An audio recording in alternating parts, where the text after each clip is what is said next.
Hey guys, welcome back. तो एक नई क्लास में आपका स्वागत है और फर्स्ट ऑफ ऑल आप सभी को रक्षाबंधन की मेरी तरफ से बहुत बहुत शुभकामनाएं।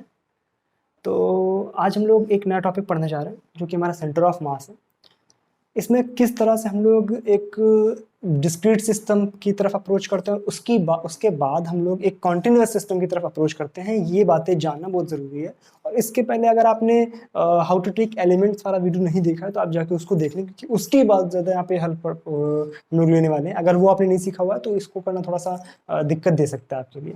ठीक है ना? तो चलो शुरू करते हैं।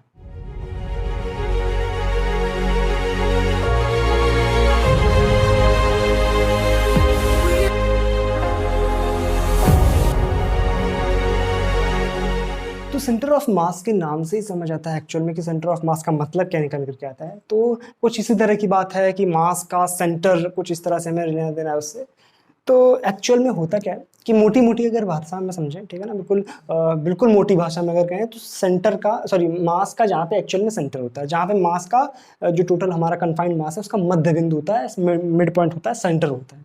ठीक है ना? जैसे आप किसी भी चीज़ की बात करें, मान लो कि कोई सर्कल है या कोई एक गोला है, तो इस गोले के सेंटर पे क्या होगा? हमारा सेंटर ऑफ मास। ये तो बिल्कुल हो गई सिंपल सी बात। अब इसको हम पढ़ते हैं किस तरह से, इसको समझते हैं। सेंटर ऑफ मास बेसिकली हम लोग दो तरह के सिस्टम्स का पढ़ते हैं। किस तरह से? देखो ध्यान से, इसको पहले हटा दो। देखो क्या चीज? सेंटर ऑफ मास। क्या बात थोड़ी थोड़ी समझ आई कि सेंटर ऑफ मास है क्या? कि हमारा जो किसी भी बॉडी के जो मास के सेंटर को दिखाए, जहां पे हम बोल सकते हैं कि सारा का सारा मास कन्फाइंड है, जिस जगह पर जहां बॉडी का सारा मास कन्फाइंड है उस जगह को बोलते हैं हम centre of mass. Centre of मास दो तरह के बॉडीज का पढ़ते हैं। पहली चीज होती है हमारी डिस्क्रीट बॉडी, और दूसरी होती है हमारी कॉन्टिन्यूअस बॉडी। क्या चीज? Continuous body. डिस्क्रीट बॉडी का मतलब वही सिंपल कि एक मास ये रखा है, एक मास ये रखा है, एक मास ये रखा, तो इनका टोटल तीनों का सेंटर ऑफ मास कहाँ पे आ जाएगा? ठीक है ना? और कॉन्टिन्यूअस बॉडी का मतलब मान लो एक रॉड है, कोई लंबा सा ऑब्जेक्ट है, या कोई वॉल्यूम वाला ऑब्जेक्ट है, कोई सरफेस वाला ऑब्जेक्ट है, तो इस तरह के ऑब्जेक्ट्स का सेंटर ऑफ मास कहाँ पर होगा? इस तरह के बॉडीज को बोलते हैं कॉन्टिन्यूअस बॉडीज। ठीक है ना? तो डिस्क्रीट बॉडीज का करना थोड़ा सा और आसान होता है। सिंपल सा फॉर्मूला होता है कि सेंटर ऑफ मास निकालने का तरीका, मान लो एक ये मास M1 रखा है, ठीक है ना, एक ही मास M2 रखा है। डिस्क्रीट बॉडीज की बात कर रहे हैं दोनों, मान लो ये ओरिजिन है कहीं पर, ठीक है, यहाँ हमने ओरिजिन डिफाइन कर दिया, ये दूरी हमने R1 मान ली, ठीक है, और इसका हमने रेडियस वेक्टर R2 मान लिया। तो इन दोनों को जब हम सेंटर ऑफ मास लिखेंगे तो कुछ इस तरह लिखेंगे कि R centre of mass. Centre of मास की जो रेडियस वेक्टर निकालेंगे हमारा कहाँ पे आएगा? M1 R1 vector plus M2 R2 vector upon M1 plus M2। ये तो होता है हमारा किसी भी डिस्क्रीट बॉडी के लिए अगर हम सेंटर ऑफ मास निकालें तो इसके निकालने का बिल्कुल सिंपल तरीका होता है। हम क्या करें? जो पहला वाला मास है उसकी दूरी लिख लें, जो दूसरा वाला मास है उसकी दूरी लिख लें। कहाँ से? ओरिजिन से। ठीक है ना? अब ओरिजिन आप कहीं पर भी मान सकते हैं, आप पहले मास पर मान सकते हैं। मान लो हमने क्या किया, ये M1 रखा हुआ था, ये M2 रखा हुआ था, हमने ओरिजिन यहीं पर मान लिया, इस जगह पर मान लिया। ठीक है ना? तो यहाँ के पॉइंट्स क्या हो जाएंगे? 0,0, और ये दूरी अगर R है तो देखो ध्यान से, इसके कोऑर्डिनेट क्या आ जाएंगे? R,0। तो हम सेंटर ऑफ मास क्या लिखेंगे इसके रेस्पेक्ट में? जब लिखेंगे RCOM is equal to M1 into 0। ठीक है ना भाई? एक्स एक्सेस पे है तो एक्स की वैल्यू यहाँ पे है कितनी? 0। M1 into 0 plus M2 into R upon M1 plus M2। इस तरह से हम आप खुद से ही सेंटर डिफाइन कर सकते हैं, सॉरी ओरिजिन डिफाइन कर सकते हैं, और उसकी हेल्प से हम सेंटर ऑफ मास कैलकुलेट कर सकते हैं। अब यहाँ पे 2 बॉडीज हों, 3 बॉडीज हों, 10 बॉडीज हों, तो उसी हिसाब से हम इसका समेशन कर देते हैं। मान लो यहाँ पे कई बॉडीज हैं, M1 हो गया, M2 हो गया, M3 हो गया, M3 का रेडियस वेक्टर R3 हो गया। ठीक है ना? कुछ इसी तरह से MN बॉडीज हैं या I बॉडीज, कुछ भी मान सकते हो, इसका रेडियस वेक्टर RN मान लो। इसके लिए जब हम सेंटर ऑफ मास का डायरेक्ट फॉर्मूला लिखेंगे, क्या लिखेंगे? COM is equal to direct summation of MI/RI, समझ आ रहा है ना? MI/RI upon summation of MI, जहाँ I कहाँ से कहाँ तक वेरी कर रहा है? I1 से लेके, समेशन समझते हो ना, I1 से लेकर के N तक वेरी कर रहा है। मतलब इसका मतलब क्या है? जोड़ रहे हैं हम I को M1 R1, इसका मतलब क्या हो रहा है? M1 R1 plus M2 R2 plus M3 R3, उसे नीचे तरह से M1 plus M2 plus M3। ठीक है ना? अभी अलग अलग एक्सेस में अगर हम बात करें तो उसमें कोई खास बात नहीं कि अगर हम सिंपल एक्स एक्सेस की बात करें तो XCOM निकाल सकते हैं। किस तरह से? वही M1 X1 plus M2 X2 ठीक है ना, जहां तक भी जा रहा है अपॉन m1 प्लस m2, ठीक है, जितने भी आपके मास दिए गए। सिमिलरली हम क्या y की बात कर सकते हैं, उसमें क्या x केवल y आ जाएगा, कोई खास फर्क पड़ने वाला नहीं। हम लोग सिर्फ यहाँ ये नहीं कि टाइम पास करने हैं, हम लोग थोड़ा जल्दी जल्दी कवर करेंगे। डिस्क्रीट बॉडी के लिए आपको आई होप या निकालना आता होगा या आप सीख गए होंगे। मेन हम फोकस करते हैं कॉन्टिन्यूस बॉडीज पे, क्योंकि ज़्यादातर जो सवाल बनते हैं वो यहीं से बनते हैं, और मेन जो फोकस करने का हमारा टारगेट होगा, जो हमारा मेन काम होगा, वो हम डिस्क्रीट बॉडी पे, सॉरी कॉन्टिन्यूस बॉडी पे फोकस करने वाले हैं, ठीक है ना। इसको आप उतार लो अपनी भाषा में। तो अब हम अपने मेन टारगेट पर फोकस करते हैं, जो कि हमारा डिस्क्रीट सिस्टम है ना। क्या चीज? डिस्क्रीट सिस्टम्स, डिस्क्रीट सिस्टम्स, ठीक है ना। देखो ध्यान से, डिस्क्रीट सिस्टम में हम लोग शुरुआत कहाँ से करेंगे? एक सिंपल रॉड से। कहाँ से? रॉड से। हालांकि कुछ में कोई सिखाने वाली बात है नहीं रॉड में, आप रॉड में जानते हैं। अगर हम एक चीज़ ध्यान रखना, हम लोग उन्हीं बॉडीज़ की यहाँ पर बात कर रहे हैं फर्स्ट ऑफ ऑल, जो एक तरह से हम लोग शुरुआत में जिन चीज़ों की बात करेंगे वो सारी की सारी यूनिफॉर्मली डिस्ट्रीब्यूटेड बॉडीज़ होंगी। यानी ये नहीं होगा कि एक जगह पे मोटी है एक जगह पे पतली है, इस तरह से नहीं होगा। लाइक दिस, मान लो अगर रॉड होगी तो इस तरह की रॉड होगी, बिल्कुल एकदम से हर जगह पे यूनिफॉर्मली डिस्ट्रीब्यूटेड। समझ आ रहा ना? ठीक है, तो सिंपल इसका सेंटर ऑफ मास कहाँ पे होगा आप जानते हो? अगर नहीं जानते हो तो एक चीज करके देखना, भी दिखाता हूँ आपको। देखना ध्यान से, पहले रॉड को समझ लेते हैं बना के। एक सेकंड, आप रुकना गिरना मत, ठीक है। देखो ध्यान से, मान लो ये रॉड है हमारे पास, एल लेंथ की रॉड है, ठीक है। इस एल लेंथ की रॉड और मास एम का जो सेंटर ऑफ मास होगा वो आप कॉमन सेंस से बता सकते हो कहाँ पर होगा, बिल्कुल बीचों बीच में होगा। चलो कोई बात नहीं, हम करके देख लेते हैं। वैसे कुछ करने का फायदा नहीं, टाइम पास ही है। आप सिंपल से याद रख सकते हो कि सेंटर ऑफ मास जो भी एकदम यूनिफॉर्मली डिस्ट्रीब्यूटेड रॉड होगी उसका कहाँ पे होगा? L/2 पे। तो इसके लिए हम लोग चलो फालतू में कैलकुलेशन टाइम नहीं वेस्ट करते हैं। इसके लिए जो सेंटर ऑफ मास होगा वो कहाँ पे होगा? L/2 पे, ठीक है ना। हम यहाँ से ओरिजिन मान रहे हैं L/2 पे।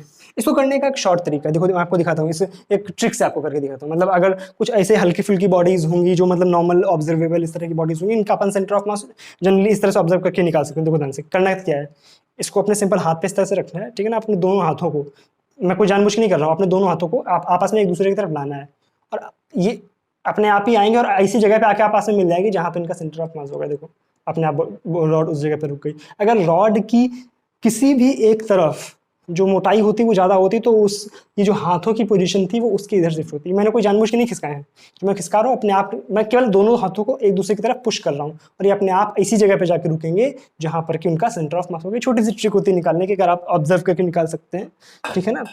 इस पे अपन को कोई खास बात करनी नहीं है, अपन मेन फोकस कैसे करेंगे? कैलकुलेशन पे, ठीक है ना। तो रॉड में कोई खास बात नहीं करनी अपने को, ठीक है। रिंग की अगर बात करें, पेन अगर रिंग होगी तो रिंग में क्या होगा? रिंग का सेंटर ऑफ मास कहाँ पे होगा? या अगर रिंग मास m है, इसका रेडियस r है, तो इसका सेंटर ऑफ मास कहाँ पे होता है? इसका जो सेंटर ऑफ मास होता है वो कहाँ होता है? इसके सेंटर पे। ये तो वो बॉडीज हैं जिनमें आपको कैलकुलेशन करने की कोई जरूरत नहीं है। अभी हम लोग अच्छी चीजों पे आने वाले हैं। मान लो डिस्क है, पूरी कंप्लीट डिस्क है, यूनिफॉर्मली सब बात कर रहे हैं, यूनिफॉर्मली डिस्ट्रीब्यूटेड डिस्क है हमारे पास, ठीक है ना। ये आपके पास डिस्क है, तो इस डिस्क का सेंटर ऑफ मास भी कहाँ होता है? हमारा सेंटर पे। इनमें कोई भी आपको चर्चा नहीं करनी पड़ेगी, मतलब सिंपल सी इसी तरह से। अब जो मेन फोकस है वो हमारा किस तरह की बॉडीज पे होगा, जो कि ऑब्जर्व करके हम नहीं बता सकते हैं, ठीक है ना। बिना ऑब्जर्व करे हमें कैलकुलेट करके बताना पड़ेगा कि हम किस तरह से इसका सेंटर ऑफ मास फाइंड करते हैं, ठीक है ना। देखो इधर, अब अगली बात हम लोग करते हैं किस पे? एक हाफ रिंग पे। इस पे हाफ रिंग पे,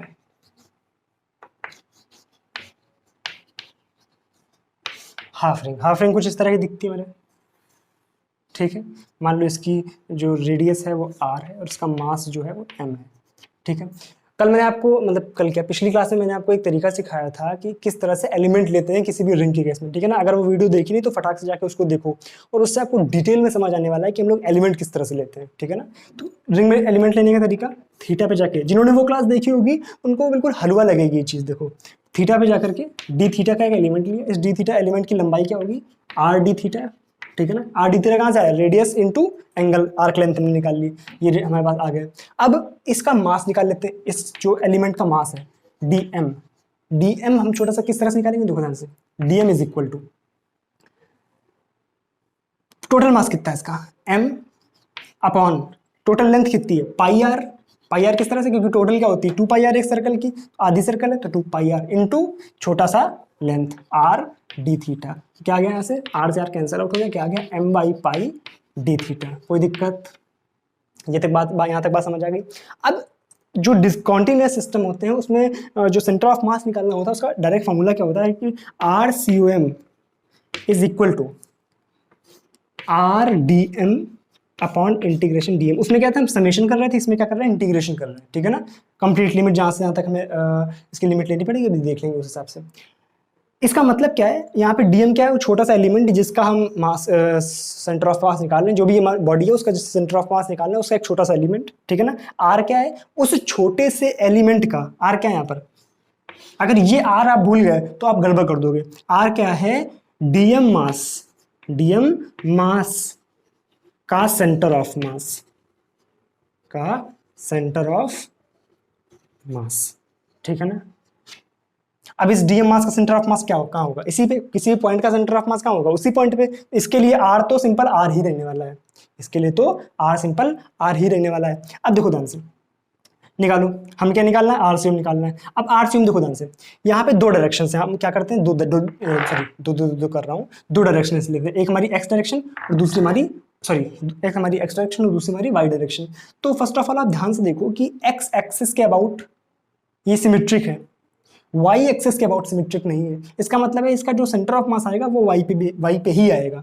तो हम कोई बात नहीं, इतना नहीं सोचते, आराम से कर लेते हैं। देखो आ जाएगा यहाँ से एक्स एक्सेस पे इसकी यहाँ से डिस्टेंस कितनी, देखो ध्यान से, ये डिस्टेंस एक्स एक्सेस पे ये दूरी कितनी है, टोटल रेडियस R है तो ये भी आपकी R होगी, ये R है तो इस ये एक्स एक्सेस डिस्टेंस कितनी आएगी, R cos थीटा, और वाई कितनी आएगी, R sin थीटा। आज मेरी जबान बहुत फिसल रही, पता नहीं क्या हो गया, थोड़ा कड़ू खाने की जरूरत है, ठीक है ना, मीठा बहुत खाली लगता है आज रक्षाबंधन, ठीक है। देखो तो फर्स्ट ऑफ ऑल हम क्या करेंगे, एक्स पे निकालेंगे centre of mass, XCOM। X पे ऑब्वियस सी बात है जीरो ही आने वाला है क्योंकि एक्स के अबाउट ही सिमेट्रिक है। देखो ध्यान से क्या करेंगे, integration XDM upon integration DM। X की दूरी क्या है, R cos थीटा, मैं क्या रख देंगे, integration R cos theta into DM की वैल्यू कितनी, M by pi D theta upon total integration DM का मतलब क्या हो गया, M से M ये कैंसल आउट हो गया। यहाँ पे क्या गया, लिमिट कहाँ से कहाँ तक, थीटा की लिमिट 0 टू पाई। कोई दिक्कत, क्या आ जाएगा यहाँ से, देखो ध्यान से, R by pi cos theta का इंटीग्रेशन साइन थीटा 0 से पाई। जब आप लिमिट रखोगे तो इसका आंसर क्या आएगा, कॉन साइन पाई की वैल्यू भी 0, साइन 0 की वैल्यू 0, तो आ गया 0। जब हम XCOM निकालेंगे, क्या चीज़, XCOM निकालेंगे, XCOM का मतलब सॉरी XCOM नहीं, XCOM तो 0 आ गया। YCOM निकालेंगे, इसका मतलब क्या आ जाएगा, y रख देंगे, y में डायरेक्ट रखना है यहाँ पे, y में दूरी कितनी है, R sin थीटा, ठीक भाई। DM भाई M by pi D theta upon M, limit कहाँ से कहाँ तक, 0 से पाई तक, क्या जाएगा यहाँ से, R by pi sine theta का इंटीग्रेशन माइनस कॉस थीटा 0 से पाई, लिमिट रख दो, क्या जाएगा, कॉस पाई और कॉस 0 जोड़ेंगे इसको आ जाएगा 2, क्या जाएगा 2। तो सेंटर ऑफ मास कहाँ पे आएगा, 2R बाई पाई पे, यानी यहाँ से ये हमने ओरिजिन माना था तो यहाँ से 2R बाई पाई पे इसका सेंटर ऑफ मास यहाँ कहीं होगा। समझ आया, सेंटर ऑफ मास देखो ये जरूरी नहीं कि सेंटर ऑफ मास आपके उस मास पे ही लाई करे, ठीक है ना, वो कहीं पर भी लाई कर सकता है जहां पे वो बॉडी होल बैलेंस हो सकती है, ठीक है ना। तो इसका सेंटर ऑफ मास हवा में है, कहीं पर बीच में इस जगह पर 2R बाई पाई डिस्टेंस पे, ठीक है। नीचे से है 2R बाई पाई, ऊपर से आप R से इसको घटा के निकालेंगे, ठीक है ना, इसको नोट करो फटाक से। तो आई होप जो ये रिंग हाफ रिंग का कैसे आपको समझ आ गया होगा। अब हम लोग बात करते हैं हाफ डिस्क की, किसकी, हाफ डिस्क, ठीक है। ये मान लो हाफ डिस्क है आपकी, ठीक है ना, ये तो सॉलिड होगी, ठीक है। तो ये हो गई आपकी हाफ डिस्क, ठीक भाई। रेडियस मान ली इसकी R है। अब डिस्क में एलिमेंट लेने का तरीका फिर वही बात कल सिखाया था, क्या होता है, R पे जाकर के या किसी भी एक X पर जाकर के dx मोटाई की एक रिंग काट लेंगे यहाँ से, ठीक है। ये dx मोटाई की हमने एक रिंग काट ली, इसकी मोटाई कितनी, dx। इस dx मोटाई की जो रिंग है इसका हम लोग छोटा सा मास निकाल लेंगे, dm, वो कितना आ जाएगा, सरफेस में है ये, देखो ध्यान से देखना, m बाई इस पूरे का एरिया कितना है, पाई r स्क्वायर बाई 2, भाई टोटल कितना होता है पाई r स्क्वायर, तो पाई r स्क्वायर 2 ऊपर भेज दो, क्या आ गया, इनटू इसका एरिया, ये जो छोटी सी सॉरी इसका एरिया जो ये छोटा सा हमारा एलिमेंट है, इस एलिमेंट का एरिया कितना आएगा, देखो ध्यान से, लेंथ कितनी है इसकी, पाई r क्योंकि टोटल कितनी होती है 2 पाई आर, ये आधा है तो इसकी कितनी हो जाएगी पाई आर यानी पाई एक्स इंटू मोटाई कितनी है डी एक्स, तो ये क्या आ गया इसका एलिमेंट आ गया। ठीक भाई, हमें निकालना क्या है इसका centre of mass. Centre of mass obvious सी बात है कि एक्स वाई डायरेक्शन में ही आएगा, निकाल लो सिंपल आएगा। एक्स में करने की जरूरत ही नहीं है, वैसे भी जीरो आएगा, समझ आ रहा होगा एक्स के अबाउट सिमेट्रिक है, ठीक है ना। तो वाई से कितना आएगा सॉरी क्या हो रहा है आज मेरे साथ, इंटीग्रेशन।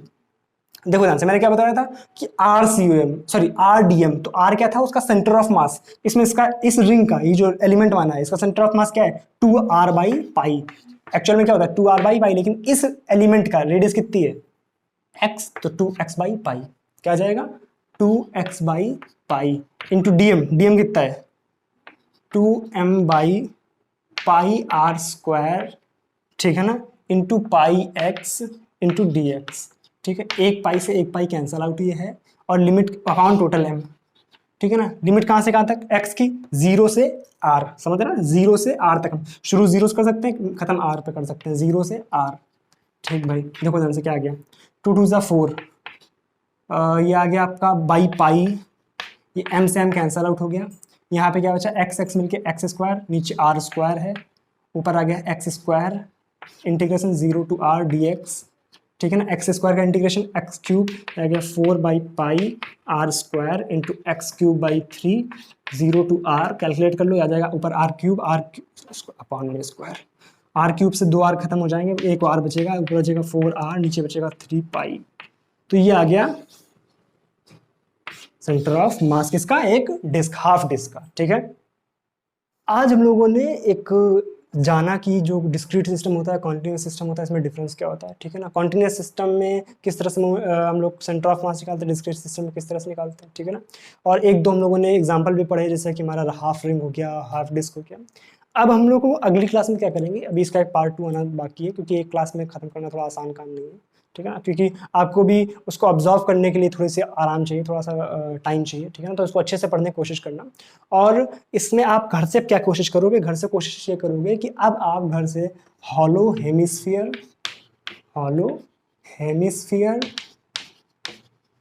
और सॉलिड हेमिस्फीयर, इन दोनों चीज़ों का आप मोमेंट ऑफ इनर्शिया बोल रहा, सेंटर ऑफ मास, ठीक है ना, इन दोनों का आप सेंटर ऑफ मास निकालोगे और इस कमेंट सेक्शन में बताओगे। अगर नहीं आता है तो फिर अगली क्लास में हम लोग डिस्कस करेंगे इसको। ठीक है ना, हॉलो हेमिस्फीयर, सॉलिड हेमिस्फीयर और एक दो सिस्टम जो होंगे उनका हम लोग डिस्कशन कर लेंगे अगली क्लास में। ठीक है ना, और इसको खत्म कर देंगे। ठीक है, तो चलो अब मिलते हैं अगली क्लास में, तब तक के लिए अपना ख्याल रखो। आज रक्षाबंधन का त्यौहार है, अच्छे से मनाओ। ठीक है ना, खुश रहो, सबका ख्याल रखो। चलो अब मिलते हैं अगली क्लास में, इस वीडियो को शेयर कर देना अगर बनाओ। ठीक है ना, अब ज़्यादा नहीं बोलता हूँ आपसे। चलो, thank you so much, bye.